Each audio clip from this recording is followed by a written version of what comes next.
ICQ, it pays to belong. How many have heard that slogan? Anyway, do you all have a car and belong to RACQ? Oh, NRMA or whatever. Anyway, okay, what does the word professional mean to you? Okay, take a moment to think about it, not very long. Okay, as anything, whenever I want to know the meaning of something, like a good interpreter, I look it up, okay? I may have 27 definitions in my head, but to me, the word professional, apart from those 3 definitions you see on the slide, I want to talk about belonging, okay? Because all these definitions are lacking, because professional may mean to you that I can work without supervision, that I'm always following my ethics, etc., etc. So it's good. But I like to think of the word belonging. Now, how many of you sitting here every so often have felt like that poor person there, very alone, you know, as a translator, you against the keyboard, you against the Zoom, and as an interpreter, I'm not gonna tell you against how many stakeholders. Hopefully, most of your situations are positive, but there's every few that not. Okay, so whatever you believe being a professional means, even the most most of us probably are soul traders, but the word soul to me doesn't, apart from being a beautiful fish, doesn't mean you need to be alone, okay? We can belong to a bigger group, a bigger thing. We can derive knowledge, we can derive strength, and we can derive motivation to do what we do and do it better by belonging to a bigger group. We all came here to connect and share. We all came here to look at our faces to convince ourselves that no, we don't have flat faces, we have 3D faces, and to share what we're doing, what's happening. Okay, OSIT. We need OSIT. I mean, where would we be if we just worked and didn't look at ourselves? But OSIT needs us too. OSIT needs you. OSIT will only and always be as strong as its branch committees. And as branch committees, we will only be as effective or as strong as every member on it. So you, me, who are at the coalface, OSIT needs us because they need to know what we're going through. Because it's not going to be a bureaucrat or an academic, and some of my best friends are bureaucrats and some of my best friends are academics, but it's really us who need to feed their knowledge and tell them what's happening at the coalface. So OSIT needs to know that, and the National Council also needs to know from us the knowledge, the strength, and have the diversity of skills that all of us can bring to it. Because not all of us are the same. Some of us are brilliant at something, some of us are brilliant at other things, and some of us are just good listeners, because we need people that listen too, not just those who want to talk your head off. Anyway, 32 years I have belonged to OSIT, okay? And I arrived here in 1990. I was already an interpreter, a translator, an educator. I was all those things already. So I started working a month after I arrived, pending NATI test, which I passed. And I joined OSIT. I knew about OSIT. That's the first thing I did. I knew very few people in Australia. I had lived in the States, in Mexico, in Ecuador, in El Salvador. But when I came to Australia, I was culture shocked. The first culture shock was at the customs, where some dudes in shorts and sandals and high socks talked to me in a language that I was interpreting for, but that I did not understand. So you got, mate? So anyway, so big culture shock. But as soon as, I don't know, some person got to know me, oh, we want you to join OSIT. Okay, I joined OSIT, and a few months later, guess what? Can you be the chair of OSIT, please? I said, what? Me? I was totally out of my depths. Really. I knew about interpreting. I knew about translating. I knew about teaching. I knew how to behave myself in a conference most times, right, Sylvia? But I was totally out of my depths in terms of what am I doing here. However, I accepted the nomination because I knew a lot about the profession and I loved it, although I knew about little about the profession in Australia. I knew I wanted to contribute. I've always had that thing that says, if something is wrong, I want to change it, like you've just experienced. Sorry, but anyway. So I got lots of help. I still remember the guy named Armand Bonstein, who took me by the hand and helped me be the OSIT chair for 8 to 10 years or something like that. I can't remember how long, but OSIT blossomed. I blossomed. And a lot of people I took with me as well. Then I was a Queensland delegate to a national council, which took me to Melbourne and Adelaide and exciting places like that, that probably I would visit later on.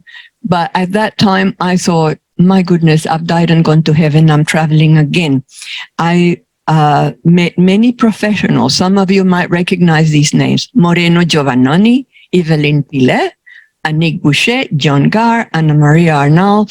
All those were my mentors. They never abandoned me. I saw so much. I saw Australia through their eyes, but they were my ready-made advisory board.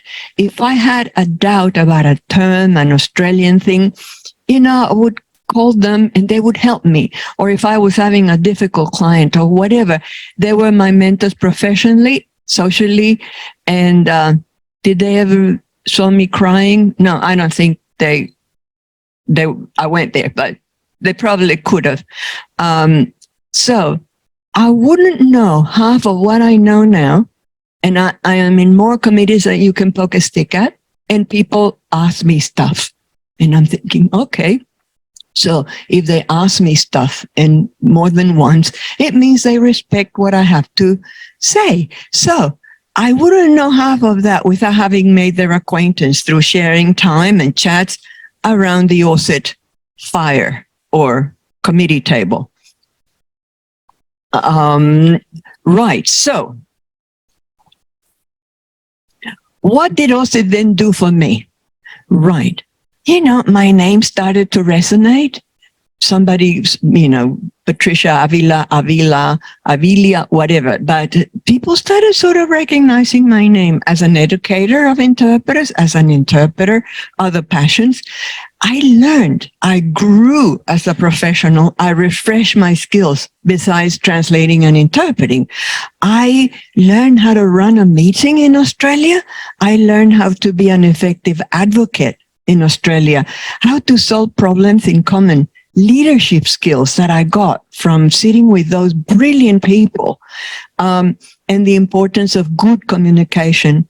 Many, like myself, have developed and have blossomed and have found a place where to belong as a real professional.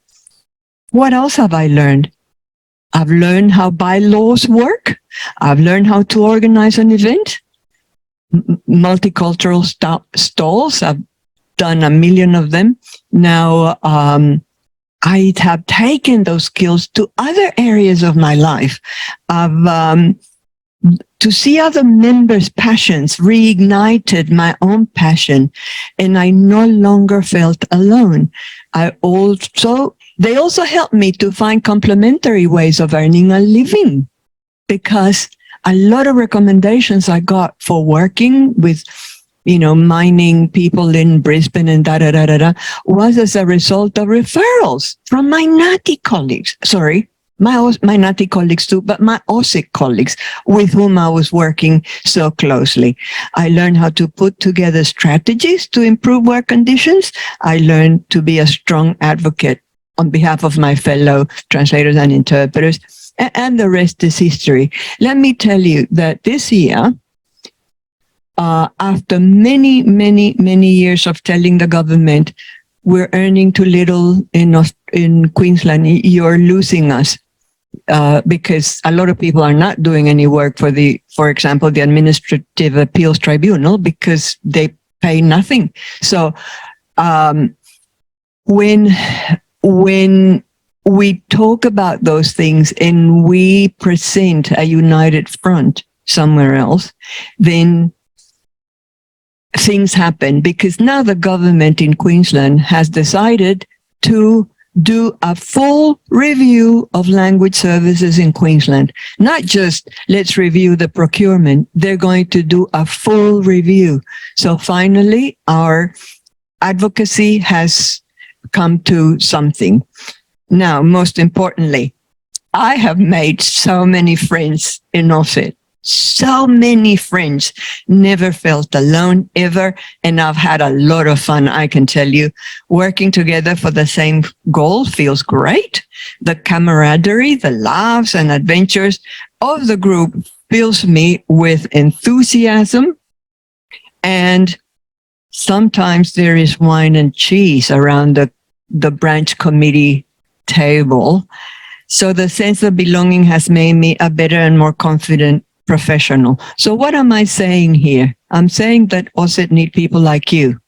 You might think you have nothing to offer, but you don't know. Because when I first accepted to be in the OSIT committee, I thought, what? I have nothing to offer. If this were my country, yes, but not here.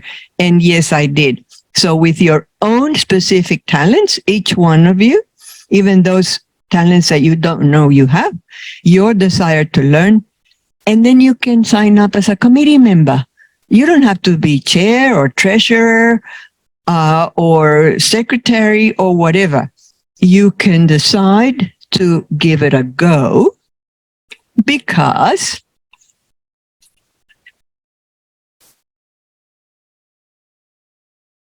you see RACQ and RMA, or whatever you call it in your state, or a similar emergency road service. You really wouldn't be without it, would you? You wouldn't drive a car without knowing you have that support. So it pays to belong, people. It pays to, so, raise your hand, start doing some work with the OSIT committee. Start little, committee member, and then grow into the responsibility. We need you, so that it's not always the same people doing the work. The more we are, the less work we have. The more we have, the more variety, the more diversity, and the better profession we have in each one of our states. And who knows, maybe you can even meet Nicole and Sean one day. I haven't, I'm still hoping. Thank you very much.